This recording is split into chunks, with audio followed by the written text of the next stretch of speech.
Indian pharmacopoeia के बारे में भी डिस्कशन का जो नोटिफिकेशन है आप लोगों को जल्दी ही मिल जाएगा हमारे यूट्यूब पे भी और व्हाट्सएप और टेलीग्राम ग्रुप में भी। ठीक है, तो आज के बेसिकली हमारा discussion topic history of profession of pharmacy and pharmacy as career के बारे में है। अगर हम इसकी इंपॉर्टेंस की बात करें तो इसकी इंपॉर्टेंस बहुत ज्यादा है, क्योंकि आप हर बार जो लॉन्ग आंसर टाइप क्वेश्चन होता है उसमें पूछ लिया जाता है फार्मेसी के बारे में, फार्मेसी का स्कोप पूछ लिया जाता है। तो ये सारी चीजें सेम है, इसके अंतर्गत डिस्कस की गई है। तो चलिए आज का हम वीडियो स्टार्ट करते हैं। तो सबसे पहले हम पढ़ेंगे history of the profession of pharmacy in India in relation to pharmacy education. Pharmacy education in India at the certificate level was started in 1842 in Goa by the Portugal. यानी अगर सबसे पहले फार्मेसी एजुकेशन की बात की जाए तो सर्टिफिकेट लेवल पे सबसे पहले 1842 में गोवा में स्टार्ट हुआ था पुर्तगालियों द्वारा।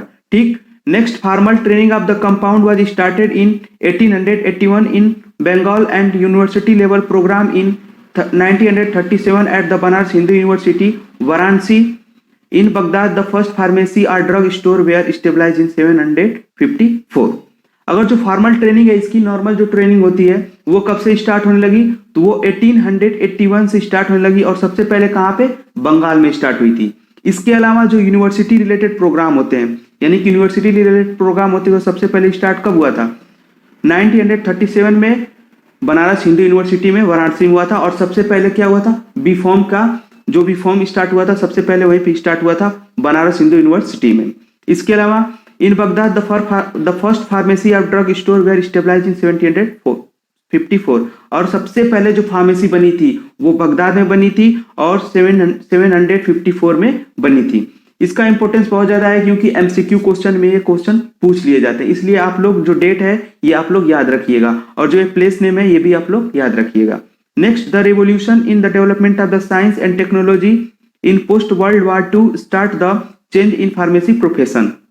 यानी कि जब हमारा वर्ल्ड वॉर II जब खत्म हुआ तो उसके बाद से फार्मेसी प्रोफेशन का समझ लीजिए कि बहुत ज्यादा ही यूज होने लगा, यानी कि बहुत ज्यादा ही यूज होने लगा और उसका रेवोल्यूशन में क्या हो गया, बहुत ज्यादा ही डिस्ट्रीब्यूशन हो गया, फार्मेसी के बारे में बहुत ज्यादा डिस्ट्रीब्यूशन हो गया।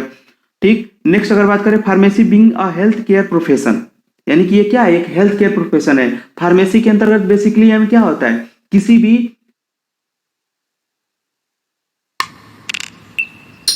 इने मिने गिने एक खास दोस्त है, टंबल दो या टावल। खास दोस्त है ना तो गिफ्ट भी खास ही होना चाहिए। FNP पर हर गिफ्ट है बना खास रिश्तों के लिए। Which one you like? I love. तू है वो खास दोस्त। खास दोस्त के लिए, खास दोस्त के लिए। Download the app now.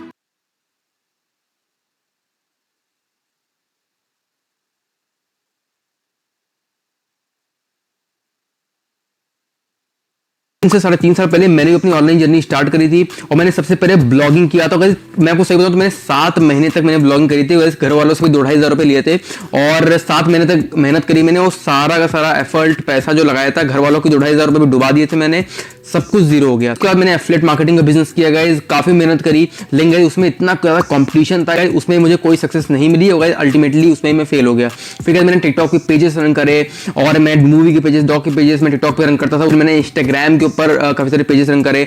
मैंने बहुत सारे तरह के बिजनेस, सारे बिजनेस से फेल हो गया गाइस। मैं बहुत डिप्रेस हो गया कि यार कुछ भी हो नहीं रहा। उससे गाइस मैं एक बार यूट्यूब पे रिसर्च कर रहा था, मैंने काफी रिसर्च किया कैसे इनकम करें, कोई अच्छा बिजनेस मुझे मिले। फिर गाइस मुझे एक बिजनेस के बारे में पता चला guys, e commerce drop shipping का बिजनेस। अब गाइस वो बिजनेस ऐसा था कि गाइस उसमें ना आपको अच्छे प्रोडक्ट की जरूरत, ना अच्छी मार्केटिंग की जरूरत और साथ ही साथ मुझे ऐसा तरीका पता चला था जिसमें ज्यादा कंपटीशन भी नहीं था। तो गाइस ये बिजनेस ऐसे वर्क करता है कि आपके पास सप्लायर्स होते हैं, ठीक है, चाइना में सप्लायर्स वगैरह सब होते हैं और आप जानते हैं कि चाइना में सारा सामान बनता है और वहां पे आपको सामान वो बहुत सस्ते में प्रोवाइड करते हैं क्योंकि वहीं पे सारा सामान बनता है। तो फॉर एग्जांपल उन्होंने कोई सामान आपको 500 रुपए में प्रोवाइड किया, तो गाइस वही सामान आप इंटरनेट के थ्रू गाइस पूरी दुनिया में कहीं भी बेच सकते हैं। और जनरली हम बाहरी मार्केट में यूएस, यूके जैसे है, कनाडा वगैरह हो गया, ऑस्ट्रेलिया हो गया, यहाँ महंगी मार्केट से बेचते हैं क्योंकि गाइस यहाँ पे लोग बहुत ही महंगे प्रोडक्ट बाय करते हैं। 500 रुपए का सामान मुझे चाइना से मिला, ठीक है, और वो उठा के मैं इजीली 3000, 4000, 5000 रुपए में बाहरी मार्केट में यूएस वगैरह में आराम से बेच सकता हूं। तो आप खुद सोचिए 500 रुपए का सामान है, ठीक है, मैं उसको 3000 में बेच रहा हूं, तो आपने एक सेल भी कर दिया, ठीक है, मैं 3,000 में से 500 रुपए निकालता हूं, एक सेल भी कर दिया तो कहीं आपने 2,500 रुपए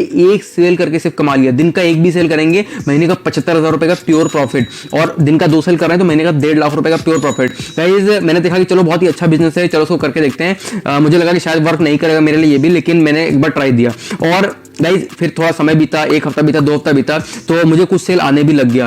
फिर मैंने देखा कि चलो ठीक है, फिर मैंने इसको करता गया, कुछ महीने बीते, कुछ साल बीते और अभी तक गए 2 साल बीत गए, 2 साल से ऊपर हो गया है। और गाइस लास्ट 2 ईयर्स में मैंने उसी बिजनेस से 2.1 करोड़ से ऊपर का रेवेन्यू जनरेट करके रख दिया है। मैंने उससे बहुत सारी चीजें अचीव करेंगे, जो भी लोग बेसिक चीजें सोचते हैं, मैकबुक प्रो हो गया गाइस, खुद का आईफोन हो गया, खुद का ऑफिस हो गया गाइस, एयरपॉड्स प्रो ये रखे, मतलब जो भी गाइस बेसिक चीजें लोग सोचते हैं ना, सारी चीजें मैंने उस बिजनेस से अचीव कर ली है गाइस, मतलब काफी कुछ कर लिया है। तो गाइस देखिए मैंने उससे काफी अच्छा पैसा कमा लिया और मैं कमा भी रहा हूं, लेकिन अब समय आ गया है कंट्रीब्यूशन का। गाइस मैं चाहता हूं गाइस कि मैंने जो सीखा, मैंने जो अब तक किया, वो मैं कंट्रीब्यूट करूं, मैं दूसरों को सिखाऊं, जिससे गाइस वो भी कुछ अच्छा अपनी लाइफ में कर पाए, वो भी काफी अच्छी इनकम कर पाए और वो भी कुछ अच्छा लाइफ में अचीव कर पाए। तो अगर आप ऑनलाइन स्ट्रगल कर रहे हैं तो गाइस ये बिजनेस आपके लिए सबसे अच्छा हो सकता है। अगर आप ऑनलाइन, अगर आपकी इनकम नहीं हो रही, मैंने आपके लिए एक लाइव वर्कशॉप रखी हुई है गाइस, करीब 3 से 4 घंटे की लाइव वर्कशॉप होने वाली है गाइस। उसमें गाइस आप मेरे साथ 1-to-1 बैठेंगे, मैं आपको 1-to-1 सिखाऊंगा गाइस कैसे ई-कॉमर्स ड्रॉपशिपिंग के बिजनेस से बहुत अच्छे लेवल तक पहुंच सकते हैं। और गाइस मैंने इस वर्कशॉप का प्राइस बर्गर के प्राइस से भी कम रखा हो। तो देरी मत करिएगा, आपको कुछ नहीं करना है, सिंपली नीचे रन मोड के बटन पर क्लिक करना है, वहां से मेरी वेबसाइट पर आइए,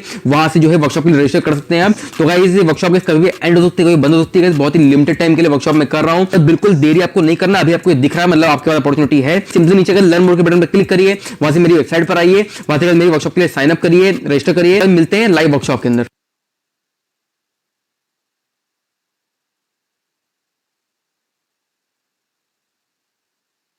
पेशेंट या किसी भी व्यक्ति के हेल्थ को प्रमोट करना।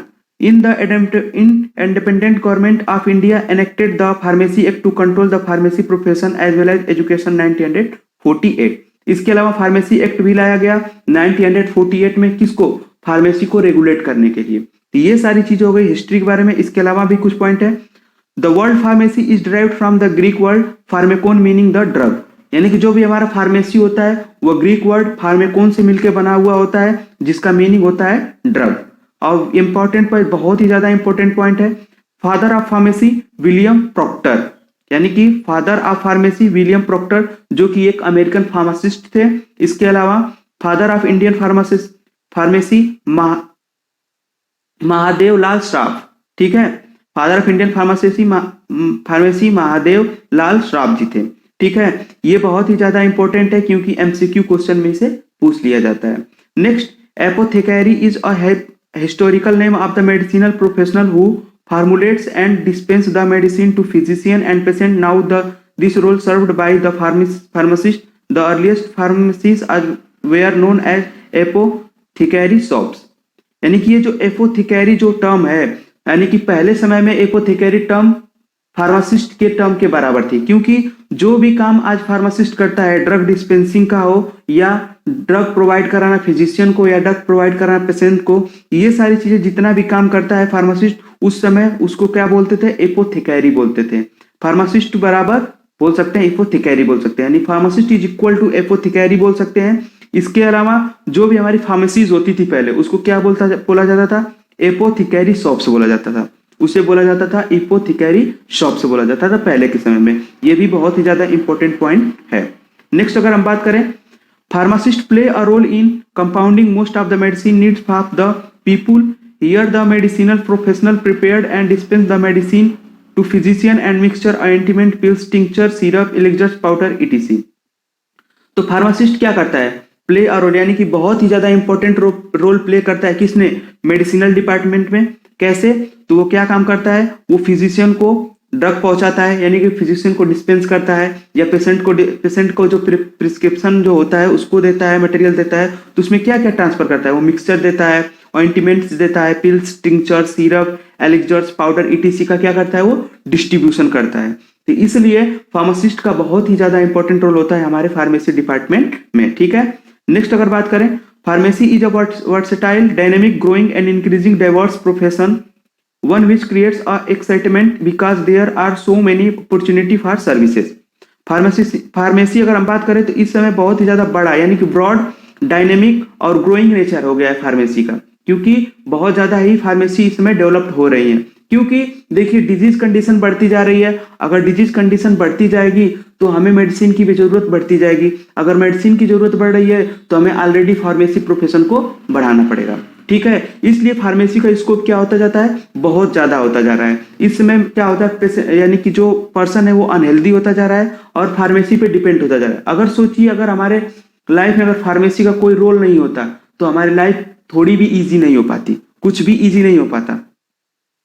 ठीक है, तो फार्मेसी का बहुत ही ज्यादा स्कोप होता है। It is an old age profession which are transform into a hub for global health care and involve the multi disciplinary and the multifaceted field in the recent time. अब recent time में उसको देखा जाए तो वो यानी कि multi disciplinary है। यानी कि मल्टी डिसिप्लिनरी का मतलब होता है कि समझ लीजिए कि एक तरह से ड्रग को डिस्पेंस करके डिसिप्लिनरी यानी कि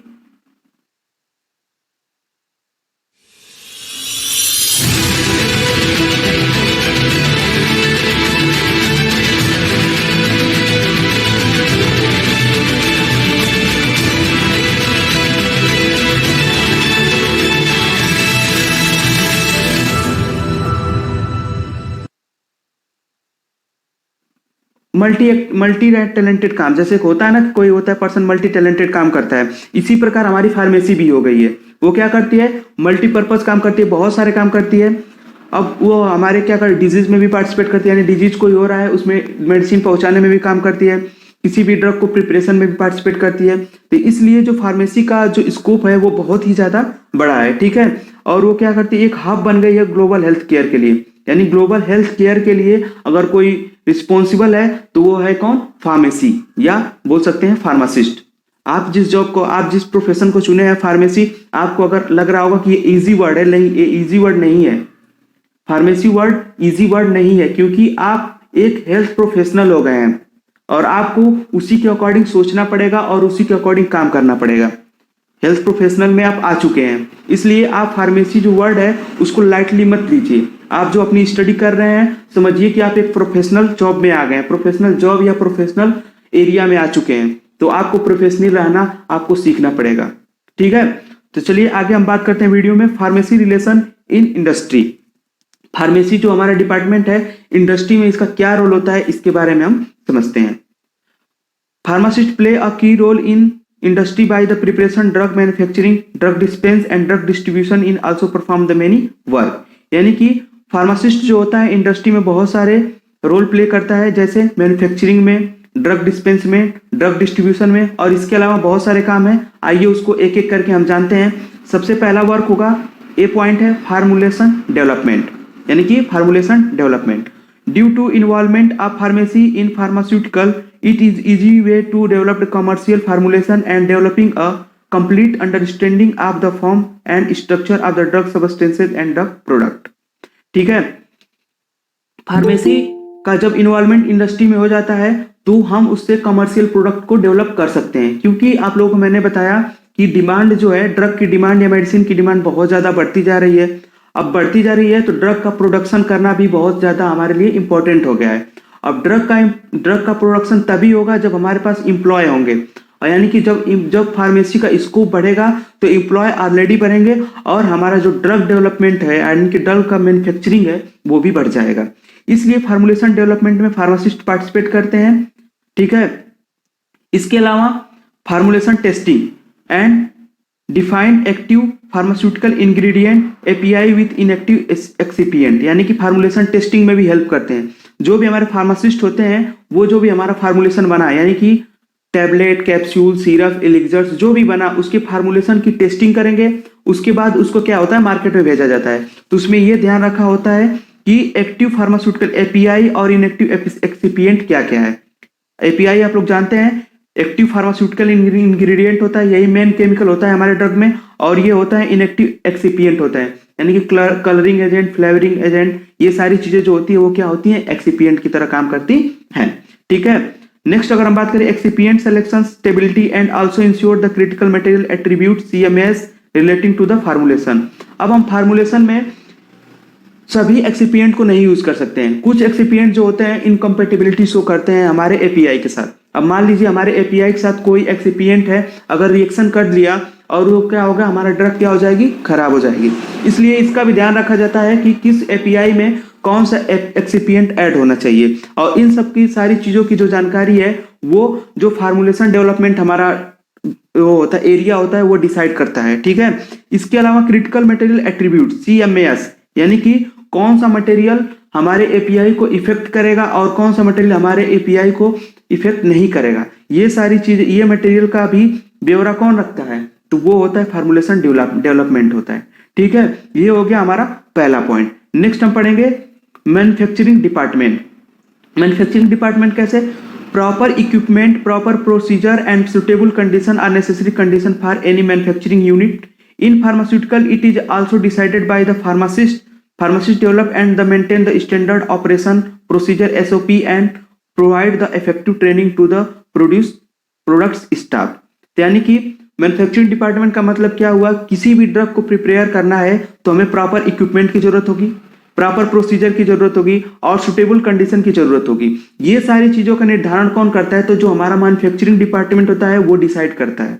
ठीक है, इसके अलावा जो फार्मासिस्ट होता है वो मेंटेन करता है स्टैंडर्ड ऑपरेशन प्रोसीजर SOP, यानी कि किसी भी ड्रग को प्रिपरेशन करने के लिए उसका स्टैंडर्ड जो ऑपरेशन है, उसका स्टैंडर्ड जो प्रोसीजर है वो कौन सा है, ये सारी चीजें डिसाइड करता है हमारा pharmacist. And provide the effective training to the product staff, और वो क्या करता है, जो भी हमारे स्टाफ मेंबर हैं उनके प्रोडक्ट के रिलेटेड जो भी बातें हैं वो बताना, या प्रोडक्ट को कैसे प्रोड्यूस किया जाता है इसके बारे में समझाना, ये सारा चीजें काम कौन करता है, तो फार्मासिस्ट करता है।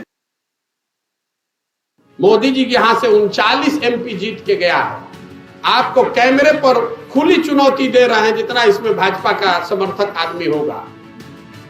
9 वर्ष में काम क्या किया नहीं किया छोड़ दीजिए, विकास हुआ कि नहीं इसको भी छोड़ दीजिए। अगर 9 वर्ष में मोदी जी ने बिहार के विकास के लिए एक बैठक किया है तो कल से भाजपा का झंडा लेकर हम खड़ा हो जाएंगे। आप हमको दिखाइए एक बैठक कैले हो खस कि भाई बिहार का करोड़ों आदमी हमको अंधभक्त बन के हमको वोट दिया है, कम से कम एगो बैठक तो करी कि राज्य के दुर्दशा कैसे सुधरी। गुजरात के 1 लाख करोड़ के बुलेट ट्रेन, हजारों फैक्ट्री, या बिहार के एगो बैठकों ना मिले के चाहिए। तो ये आपको हमको जब समझे में नहीं आ रहा है तो प्रशांत किशोर सुधार दी हो।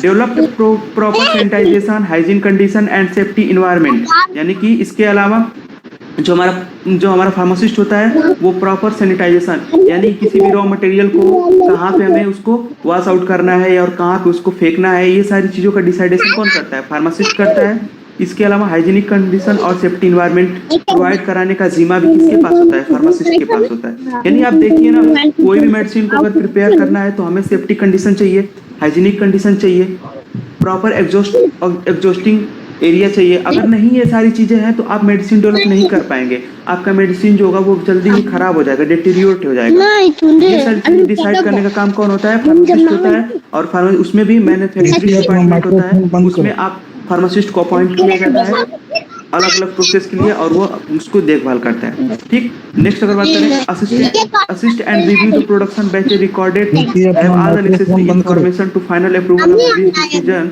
And also conduct and support the companies research and development project. यानी कि फार्मासिस्ट को क्या किया जाता है, फार्मासिस्ट का ये भी काम होता है कि कोई भी प्रोडक्शन बन के आया उसके रिकॉर्ड को आप कॉपी करें, उसके रिकॉर्ड को आप रजिस्टर मेंटेन करें। उसके अलावा वो प्रोडक्ट रिलीज होने वाला है, होने लायक है या नहीं होने लायक है, इन सारी चीजों के बारे में भी जानकारी कौन रखता है, तो फार्मासिस्ट रखता है। ये होता है मैन्युफैक्चरिंग डिपार्टमेंट कवर। इसके अलावा हमने कई पॉइंट्स, एक्स्ट्रा पॉइंट है जो कि हमने अपनी वेबसाइट notescard.com पे जो PDF अपलोड होगा, अभी तो नहीं हुआ है लेकिन अभी हो जाएगा, उस पे जो है आप लोग वहां से जाकर कंप्लीट नोट्स को देख सकते हैं। उसमें कुछ एक्स्ट्रा पॉइंट भी ऐड कर दिया गया है जो कि थोड़ा जरूरी पॉइंट्स है, उसको भी आप देख सकते हैं। अदरवाइज आप वीडियो से भी पूरा पढ़ सकते हैं। अगर आपको लग रहा है वीडियो में कि नोट्स इसमें कवर अप नहीं हो पा रहा है तो आप डायरेक्ट जाकर वेबसाइट पे जो हमारा PDF वाला पॉइंट है notescard.com पे, वहाँ पे आप उसको पेज फार्मासिस्ट का जो नोट्स डाउनलोड कर सकते हैं और डायरेक्ट अपनी स्टडी को आगे बढ़ा सकते हैं। नेक्स्ट आगे हम बढ़ते हैं quality control and quality assurance के बारे में। The main function of the quality control is to testing and verify the product quality according to the pharmacopoeia standard. यानी कि क्वालिटी कंट्रोल जो डिपार्टमेंट होता है उसका काम क्या होता है कि वो प्रोडक्ट की क्वालिटी को चेक करे, फार्माकोपियल स्टैंडर्ड के अकॉर्डिंग कितनी क्वालिटी होनी चाहिए किसी भी प्रोडक्ट की, ये सारे चेकआउट कौन करता है, तो वो भी फार्मासिस्ट के काम ही होता है।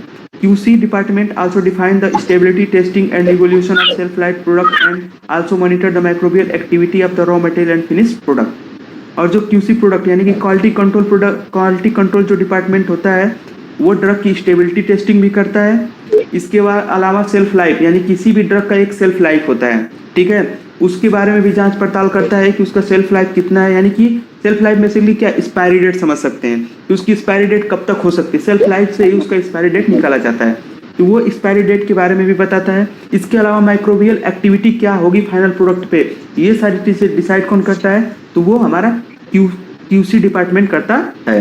इसके अलावा क्वालिटी एश्योरेंस यानी कि QA department execute the systematic monitoring and the evaluation of the various aspects of a project, services of facility to ensure that the standard of quality of the drug.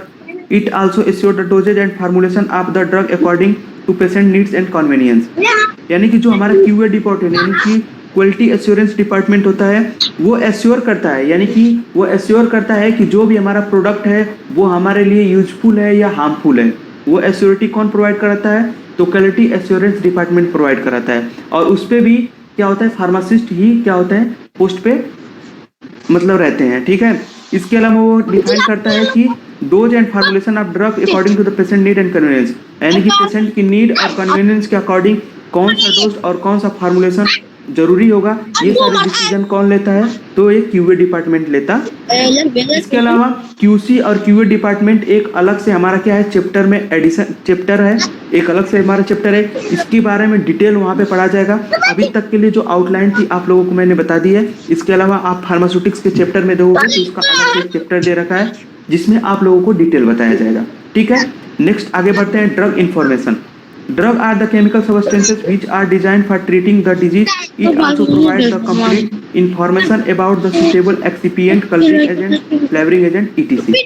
Drug एक chemical substance होता है जिसके अंतर्गत क्या होता है, drug को treat करने की क्या होती है केमिकल्स होते हैं, यानी कि उसको डिजाइन ऐसे किया जाता है कि वो हमारे डिजीज को ट्रीट करते। इसके अलावा बहुत सारे एक्सिपिएंट होते हैं, कलरिंग एजेंट, फ्लेवरिंग एजेंट होते हैं, ठीक है। और इसके अलावा हमने आपको बताया था API होता है, ठीक। नेक्स्ट अगर बात करें, in industry it inform the drug composition and formulation and also define the drug advantage and disadvantage, ठीक है।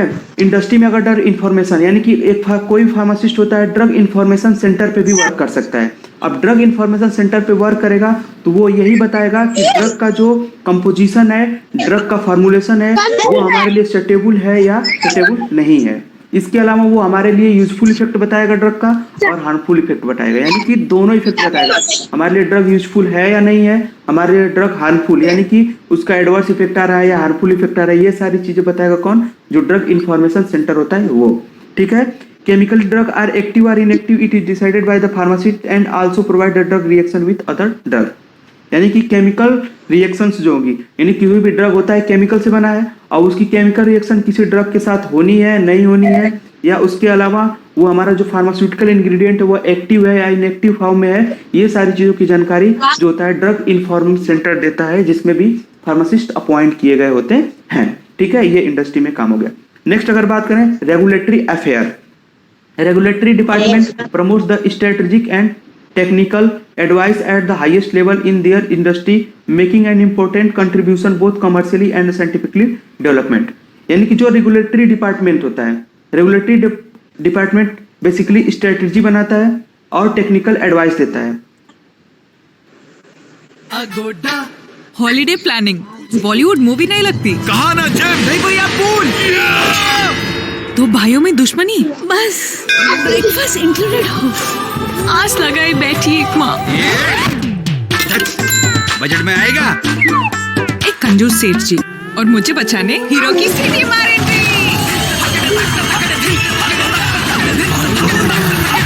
16 crore app downloads, 29 lakh hotels और होम स्टेज, कमाल के प्राइसेस। ये पिक्चर तो हिट है, अगर ट्राई करो। किसी भी इंडस्ट्री के लिए किसी भी इंडस्ट्री के कमर्शियल और साइंटिफिक प्रोडक्शन, यानी कि ड्रग के कमर्शियल और साइंटिफिक प्रोडक्शन के बारे में क्या चीज़ें आवश्यक है, यानी कि उसको बढ़ाने के लिए क्या चीज़ें आवश्यक है, ये सारी चीज़ों के बारे में जानकारी कौन देता है? तो रेगुलेटरी अफेयर्स देता है। In industry, regulatory affair is a professional developed for the desire of the government to protect the public health by controlling the safety and efficacy of the medicinal product like veterinary medicine, medical devices, pesticides, agrochemical, cosmetics and complementary medicine। अगर हम बात करें industry में, तो जो regulatory affair profession होता है वो क्या बताता है? किसी भी ड्रग को कंट्रोल, यानी कि उसके हेल्थ पे क्या इफेक्ट आएगा, ये चीजें बताएगा, और ड्रग की एफिकेसी को बताएगा, और उसके अलावा वेटनरी मेडिसिन के बारे में बताएगा, मेडिकल डिवाइसेस के बारे में बताएगा, पेस्टिसाइड्स बताएगा, agrochemical, cosmetic and complementary medicine के बारे में बताएगा। कौन? रेगुलेटरी अफेयर, क्योंकि वही रेगुलेट कर रहा होता है सर, हर एक चीज वही रेगुलेट कर रहा होता है, इसलिए सारी चीजों का, यानी समझ लिए बहुत ही ज्यादा ये जो होता है इंपॉर्टेंट, यानी कि एक समझिए रिस्पॉन्सिबल ये जॉब होती है। रेगुलेटरी अफेयर एक रिस्पॉन्सिबल जॉब है, ठीक है। नेक्स्ट आगे हम बात करें सेल्स एंड मार्केटिंग। ये तो आप लोगों को बहुत अच्छे तरीके से पता होगा, बहुत ही ज्यादा इंपॉर्टेंट है ये। Marketing is a process that start with identifying and understanding the need and want of the customers demand and then fulfilling those needs and wants supply. यानी मार्केटिंग एक ऐसा प्रोसेस होता है जिसके अंतर्गत हम पर्सन्स की नीड, फिजिशियंस की नीड को समझते हैं और उसके डिमांड को हम क्या करते हैं? फुलफिल करते हैं। यानी कि किसी भी इंडस्ट्री से हम प्रोडक्ट को करते हैं, परचेज करते हैं, उसके बाद हम क्या करते हैं? उसके बाद हम डायरेक्ट फिजिशियन या पेशेंट के पास पहुंचा देते हैं। तो ये क्या होता है? हमारा मार्केटिंग होता है। An effective marketing plan offers a solution to fulfill the need and wants to society, individual and organization while achieving the goal of the organization। यानी कि एक इफेक्टिव मार्केटिंग, यानी सबसे अच्छी मार्केटिंग आप तभी कर पाएंगे जब आप किसी भी पर्सन की नीड को फुलफिल कर पाएंगे। इसके अलावा किसी भी सोसाइटी में क्या चीजें जरूरत है, कौन कौन सा हेल्थ प्रोग्राम जरूरत है, या कौन कौन सी ड्रग बहुत ज्यादा जरूरी है, ये सारी चीजें डिसाइड कर लेंगे तो आप मार्केटिंग में बहुत ही ज्यादा आगे आ सकते हैं, ठीक है। फार्मासिस्ट वर्क एज MR, यानी medical representative and update the physicians about the availability, safety, efficacy, hazards and technique of the using medicine. यानी कि फार्मासिस्ट जो होते हैं वो मेडिकल रिप्रेजेंटेटिव की तरह भी वर्क करते हैं।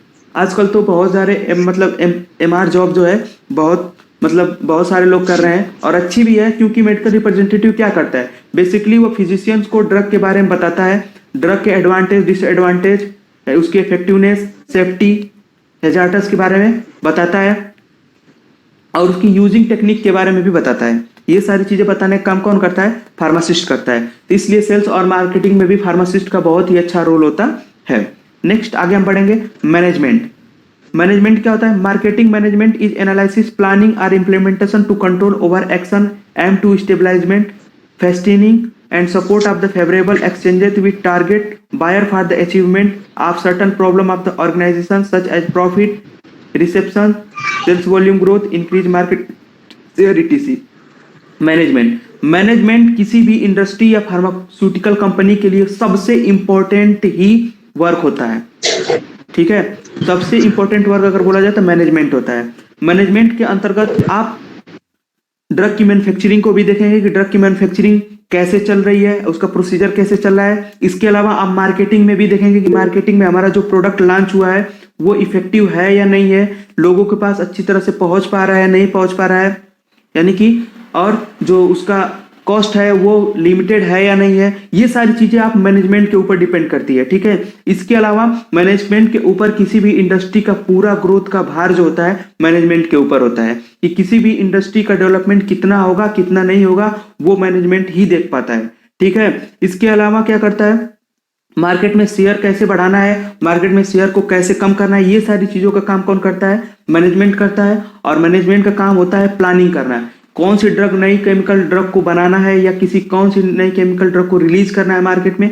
इन सारी चीजों की जानकारी और इन सब चीजों का जो भी है अपडेट कौन देता है? मैनेजमेंट देता है। तो यानी कि मैनेजमेंट समझ लीजिए कि एक तरह से अगर इंडस्ट्री की बात करें तो इंडस्ट्री का सबसे बड़ी क्या होती है? जान होती है, समझ लीजिए लाइफ होता है मैनेजमेंट किसी भी इंडस्ट्री के लिए, क्योंकि अगर आपका मैनेजमेंट सही है तो आपकी ऑलरेडी ग्रोथ होनी है, ठीक है।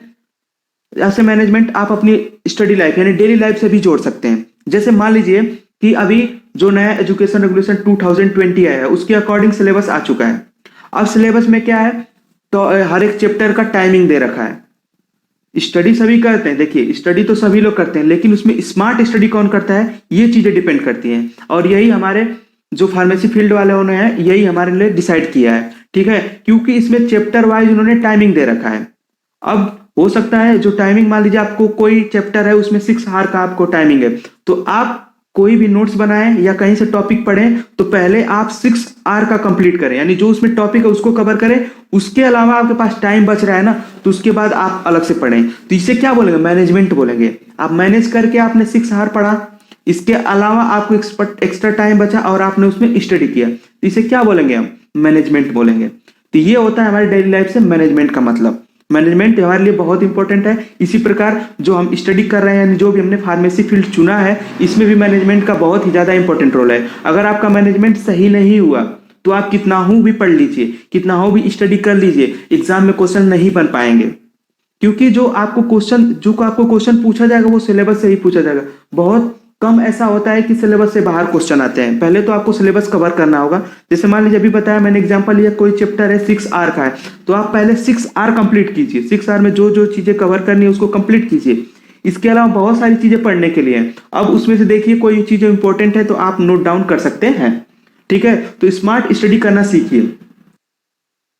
Why is सबकी लाइफ so stressful? इतना मनी और इतना स्ट्रेस,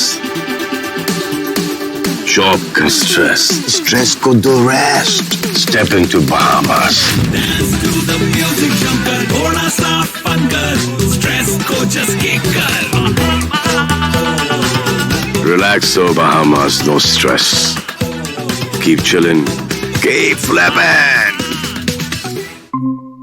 ठीक है, समझ लीजिए एक तरह से कि जो प्रिपरेशन करते हैं लोग, यानी कि जो कॉम्पिटिटिव एग्जाम की प्रिपरेशन करते हैं, उसमें भी टाइम मैनेजमेंट की बहुत ज्यादा जरूरत होती है। इसी प्रकार हमारे जो फार्मेसी फील्ड है, इसमें भी टाइम मैनेजमेंट की बहुत ज्यादा जरूरत है, क्योंकि इसमें टाइमिंग मेंशन कर रखा है। टाइमिंग मेंशन कर रखा गया है, इसलिए आपको टाइम मैनेजमेंट करने की बहुत ज्यादा इंपॉर्टेंट जरूरत हो गई है। तो ये हो गया मैनेजमेंट, यानी यहाँ तक हमने पढ़ लिया वीडियो को। चलिए आगे वीडियो को आगे बढ़ाते हैं। अब याद आप लोगों को बता दूं कि ये सारे जो नोट्स हैं, हमने जो पीपीटी में हमने ये नोट्स रखा है, जो आपको समझाने के लिए नोट रखा है, हमने सफिशिएंट नोट रखा है इसमें। लेकिन इसके अलावा कुछ इंपॉर्टेंट पॉइंट भी है जो हमारी वेबसाइट notescard.com पे प्रेजेंट है, यानी कि उसका जो फार्मास्यूटिक्स होगा उसमें आप पीडीएफ देखेंगे तो उसमें प्रेजेंट है। आप डायरेक्ट वहां से जाकर उसको डाउनलोड कर सकते हैं, ठीक है। नेक्स्ट चलिए हम स्टार्ट करते हैं। क्या है, pharmacy practice and various professional association and pharmacy as a career, यानी कि फार्मेसी प्रैक्टिस में क्या क्या चीजें रोल की जाती है या फार्मासिस्ट क्या क्या काम करते हैं। वेरियस प्रोफेशन, वही मतलब हुआ कि फार्मेसी में आप क्या क्या प्रोफेशनल है, आपका जॉब क्या कर सकते हैं। और फार्मेसी एज अ कैरियर, और फार्मेसी को कैरियर की तरह आप कैसे ट्रीट कर सकते हैं, ये सारी चीजें हैं पढ़ने के लिए।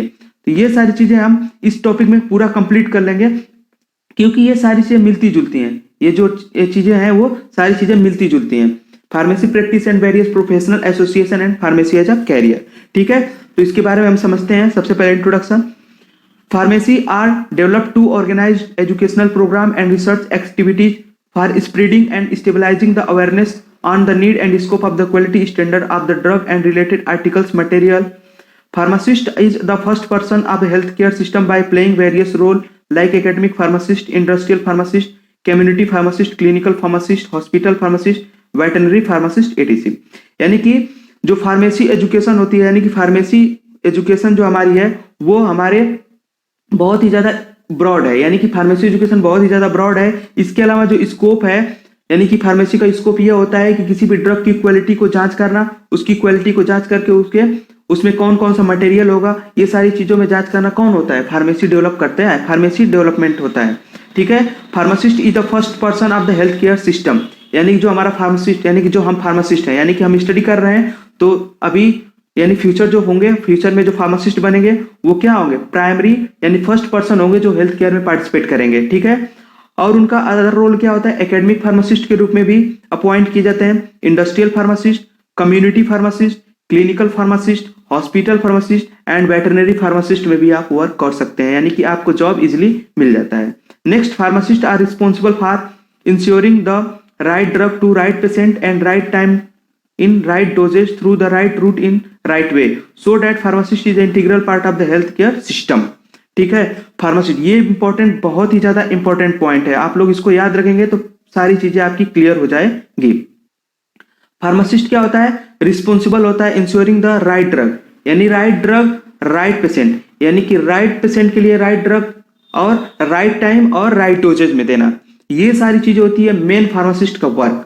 किसी भी फार्मासिस्ट का वर्क यही होता है कि right drug, right patient, right time and right dose किसी भी पेशेंट को प्रोवाइड कराना, ये सारी चीजें होती है फार्मासिस्ट का वर्क होता है। ये बहुत ज्यादा इंपॉर्टेंट पॉइंट है। नेक्स्ट आगे हम बढ़ते हैं कि यानी कि फार्मेसी एज अ कैरियर हम कैसे ट्रीट कर सकते हैं। तो सबसे पहला होगा जनरल एंड क्लिनिकल प्रैक्टिस। आप जनरल और क्लिनिकल प्रैक्टिस कर सकते हैं। अगर आप फार्मासिस्ट हैं तो जनरल और क्लिनिकल प्रैक्टिस कर सकते हैं। इसके अंतर्गत क्या होगा? Clinical pharmacist often apply their knowledge of medication in the medication plan of the particular patient and evaluate the appropriateness of the dosage, side effect, efficacy and drug interaction। यानी कि अगर आप फार्मासिस्ट हैं तो आप क्लिनिकल रूप से आप मेडिकेशन पे क्या कर सकते हैं? वर्क कर सकते हैं, मेडिकेशन पे वर्क कर सकते हैं और किसी भी पर्टिकुलर पेशेंट को आप ट्रीट कर सकते हैं, ठीक है। और उसको बता सकते हैं कि इस ड्रग का डोज कितना होगा, साइड इफेक्ट क्या होगा, एफिकेसी होगी और ड्रग इंटरेक्शन क्या क्या चीजें होते हैं। तो ये आप पेशेंट को समझा सकते हैं और आपका खुद का क्लिनिक आप चला सकते हैं। नेक्स्ट अगर बात करें, pharmacist are monitoring the patient progress with medication and marketing relevant recommendation to change and evaluation medication therapy and making the appropriate recommendation to patient of health practitioner. Pharmacist are also called as the primary informer in the medical department. यानी pharmacist क्या करता है? Monitor करता है patient को और उसके अलावा जो मेडिकेशन, यानी उसको जो भी मेडिकेशन जरूरत है उसको प्रोवाइड करता है। इसके अलावा मार्केट में कोई नई मेडिकेशन आ रही है और वो पेशेंट के लिए सुटेबल है तो उसको भी वो क्या कर सकता है? चेंज कर सकता है। नई मेडिसिन आई तो वो पेशेंट को नई मेडिकेशन दिला सकता है और उसका क्या कर सकता है? थेरेपी कर सकता है। इसके अलावा वो क्या करता है? यानी कि making appropriate recommended to the patient and health practitioner, और पेशेंट के हेल्थ के लिए वो ड्रग को प्रिस्क्राइब भी कर सकता है, ठीक है, ड्रग को प्रिस्क्राइब भी कर सकता है और उसके हेल्थ में पार्टिसिपेट भी कर सकता है। Pharmacist are also called as the primary informer in the medical department. उस फार्मासिस्ट को हम क्या बोलते हैं? Primary informer in the medical department में बोलते हैं, ठीक है। नेक्स्ट अगर बात करें हम, according to the new authority by the government, pharmacist are also open our own clinics and provide the primary treatment to the patient and also treat the emergency condition in the absence of doctor. यानी अगर नई authority के हिसाब से देखें तो कोई भी फार्मासिस्ट अपना क्लिनिक खुद खोल सकता है, यानी खुद का मतलब अपना क्लिनिक चला सकता है और प्राइमरी ट्रीटमेंट दे सकता है किसी भी पेशेंट को। और इसके अलावा अगर डॉक्टर अब्सेंट है तो उसमें, अगर मान लीजिए प्राइवेट हॉस्पिटल में आपको जॉब लग गई है तो अगर उसमें डॉक्टर अब्सेंट है तो आप इमरजेंसी कंडीशन भी चेकआउट कर सकते हैं। अगर आपकी स्किल, आपकी नॉलेज अच्छी है तो आप वहां पे इमरजेंसी कंडीशन में भी पार्टिसिपेट कर सकते हैं। ये हो गया general and clinical practice. Next अगर बात करें academic practice, in academic pharmacist focus on teaching, research and training of the upcoming pharmacist. यानी कि अगर एकेडमिक सीजन में देखा जाए तो वो टीचिंग में भी पार्टिसिपेट कर सकता है, रिसर्च में भी, और जो ट्रेनिंग कराई जाती है, ट्रेनिंग होती है, उसमें भी पार्टिसिपेट कर सकता है। कौन? Pharmacist. On the basis of knowledge and skill pharmacist are appointed to different post in the academic institute. यानी कि किसी भी एकेडमिक इंस्टीट्यूट में अलग अलग पोस्ट होती है, जैसे मान लीजिए प्रिंसिपल हो गया,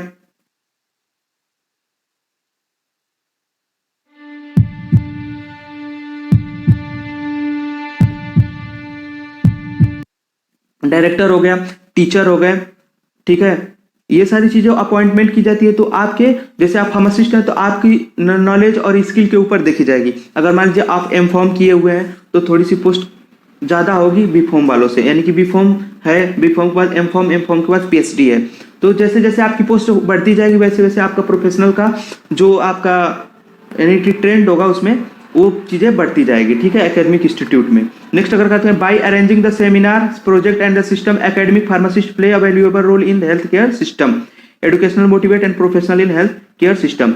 यानी कि किसी भी सेमिनार को, प्रोजेक्ट को और सिस्टम, यानी कि एकेडमिक सिस्टम, एकेडमिक यानी कि किसी भी एकेडमी में सेमिनार, प्रोजेक्ट और प्रोजेक्ट के थ्रू फार्मासिस्ट प्ले रोल करता है, बहुत ही इंपॉर्टेंट रोल करता है। और वो क्या करता है? हेल्थ केयर सिस्टम को बढ़ावा देता है। यानी हेल्थ केयर के लिए कौन कौन सी चीजें जरूरी है, कौन कौन सी चीजें जरूरी नहीं है, इन सब के बारे में चीजों में वो बताता है। Education motivates the professional in health care system by the education, यानी कि एजुकेशन से वो किसी भी पेशेंट को मोटिवेट भी कर सकता है और उसके हेल्थ केयर में भी हेल्प कर सकता है। ये होता है एकेडमिक प्रैक्टिस। इसके अलावा pharmacist also give the knowledge about preparation, distribution, action and uses of the drug. Educational training program help in the professional for their current knowledge. यानी कि जो फार्मासिस्ट होता है अगर एकेडमिक सीजन में है तो वो किसी भी जैसे स्टूडेंट को प्रिपरेशन के बारे में, drug preparation, drug distribution, action and drug के यूजेज के बारे में बता सकता है। इसके अलावा जो एजुकेशनल ट्रेनिंग प्रोग्राम होती है उसमें क्या होता है, एजुकेशनल ट्रेनिंग प्रोग्राम के अंतर्गत जो फार्मासिस्ट एजुकेशनल ट्रेनिंग प्रोग्राम को कवर करते हैं वो क्या बताते हैं कि करंट नॉलेज आपके लिए क्या क्या जरूरी है, किसी भी पेशेंट के लिए करंट नॉलेज कौन कौन सी जरूरत होती है, या एकेडमिक सेशन में ही करंट नॉलेज क्या क्या होती है, ये सारी चीजें बताने का काम होता है फार्मासिस्ट का। ठीक है, नेक्स्ट अगर हम बात करें इन health program, according to WHO health is complete physical, mental and social wellbeing and not merely absence of disease. According to the Ayurveda swasthya health defined as a balance metabolism. अगर WHO के अकॉर्डिंग देखा जाए health तो health complete physical, mental and social wellbeing होना, किसी भी person का physically, mentally और सोशली अच्छी प्रकार से होना यानी कि हेल्दी होना, उसी को हम बोलते हैं health. According to the Ayurveda swasthya health is defined well balance metabolism. अरे आयुर्वेदा के अकॉर्डिंग बोला जाता है कि अगर आपके बॉडी के मेटाबॉलिज्म जो है यानी कि मेटाबॉलिज्म का मतलब क्या हुआ कि फूड आप कर रहे हैं, यानी भोजन ले रहे हैं, भोजन का मतलब पूरी तरह अच्छी तरह से डाइजेस्ट होना, एनर्जी आप लोगों को मिल जाना, ये सारी चीजें क्या होती हैं यानी कि बैलेंस मेटाबॉलिज्म होता है, इसे बोलते हैं बैलेंस। अगर ये चीजें बैलेंस है तो आप हेल्दी हैं। नेक्स्ट, हेल्थ के बारे में आप लोगों ने पढ़ा है, सोशल फार्मेसी के अंतर्गत हमने पढ़ा था, हेल्थ के बारे में डिटेल पढ़ा है, आप वहां से भी जाके इसको देख सकते हैं। नेक्स्ट अगर बात करें, health is central up to the concept of the quality of the life, hence health is world wide social goal. To achieve this goal every nation set professional person to the health care system, pharmacist, physician, doctor, nurses, compounder, dispenser. यानी कि health क्या होता है, किसी भी nation का ये गोल होता है कि हमारे जो पीपल यानी कि जो भी हमारे लोग हैं वो हेल्दी हों, यानी कि जो भी हमारे पीपल हैं वो क्या हो, हेल्दी हो। एक तरह से ये क्या होता है, गोल होता है, और उसके लिए अलग अलग प्रकार से हेल्थ केयर सिस्टम चलाए जाते हैं जिससे पर्सन्स को प्रमोट किया जाता है उसके हेल्थ के लिए।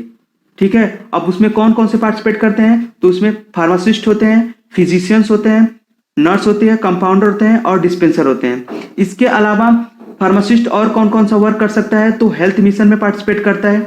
जो भी फार्मासिस्ट होते हैं, कोई भी हेल्थ मिशन चलने वाला तो उसमें भी फार्मासिस्ट जो होते हैं पार्टिसिपेट कर सकते हैं। इसके अलावा हेल्थ कंसल्टेंट के रूप में होते हैं, किसी भी आपको अगर हेल्थ के बारे में कंसल्टेट करना है तो आप किसी भी फार्मासिस्ट या आप हेल्थ को कंसल्टेंट कर सकते हैं। इसके अलावा डॉक्टर असिस्टेंट, कई डॉक्टर्स के असिस्टेंट का भी काम करते हैं फार्मासिस्ट। ठीक है, तो ये वर्क होता है पूरे फार्मासिस्ट का। नेक्स्ट अगर हम बात करें इन हॉस्पिटल फार्मेसी में, hospital pharmacy are play a key role in the monitoring the supply of all medicine used in the hospital and are the charge of the purchasing, manufacturing, dispensing and quality testing their medication stock along with help from the pharmacy assistant and pharmacy technician. यानी कि hospital pharmacy यानी कि जो भी hospital के अंतर्गत pharmacist होता है वो मॉनिटर करता है ड्रग को मॉनिटर करता है कि उसका परचेजिंग चार्ज क्या है, मैन्युफैक्चरिंग उसका मैन्युफैक्चर कैसे किया गया है, डिस्पेंसिंग कैसे कराना है, और उसकी क्वालिटी टेस्टिंग भी करता है। कौन, हॉस्पिटल फार्मासिस्ट ये सारी चीजों को देखता है। उसके बाद वो क्या करता है, किसी भी फार्मेसी टेक्नीशियन को क्या करता है, बताता है कि हाँ ये चीजें हम रख सकते हैं या ये चीजें हमारे लिए जरूरत है या नहीं जरूरत है। क्योंकि हॉस्पिटल में क्या होता है, ड्रग की रिक्वायरमेंट होती है, अब उसको टेस्टिंग करना, उसका परचेजिंग का वो देखना, मैन्युफैक्चरिंग देखना, ये सारी चीजें काम करता है pharmacist. They will often also monitor the effect of the treatment to ensure that they are provide the effective, safe and appropriate to user. यानी कि वो भी ये भी मॉनिटर करता है, कोई भी ड्रग मॉनिटर करता है कि ये हमारे लिए यूज यानी सेफ होगी या नहीं होगी, यानी कि हमारे लिए अप्रोप्रिएट होगी नहीं। Like doctors, pharmacist regularly attend ward round and more involve in the selecting treatment for patient. यानी कि डॉक्टर्स की तरह फार्मासिस्ट भी राउंड कर सकते हैं, यानी जैसे क्या होता है हॉस्पिटल में डॉक्टर्स राउंड करते हैं और पेशेंट को देखते हैं, इसी प्रकार फार्मासिस्ट भी राउंड पे जा सकते हैं और कुछ सेलेक्टिंग ट्रीटमेंट दे सकते हैं पेशेंट को। यानी कि कुछ जो प्राइमरी ट्रीटमेंट्स होते हैं वो भी फार्मासिस्ट प्रोवाइड करा सकते हैं, किसको, पेशेंट्स को। नेक्स्ट अगर सम फार्मासिस्ट स्पेशल